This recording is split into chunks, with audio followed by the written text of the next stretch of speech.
Alright, so in today's episode, we cleaned up this knife.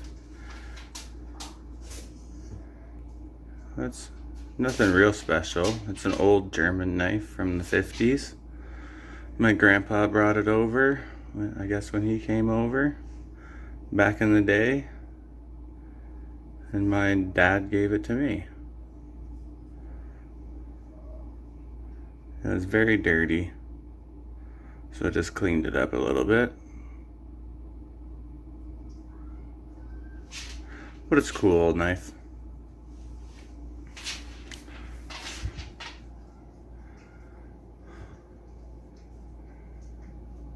Nice little mule deer. Hey, Prongy. Well, enjoy the video.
I just wanted to say thanks for watching. Hope you enjoyed. I know, short and sweet, but it's what I'm doing right now, so I may as well put it on video and see if anybody wants to watch. Have a good day. Thanks for watching.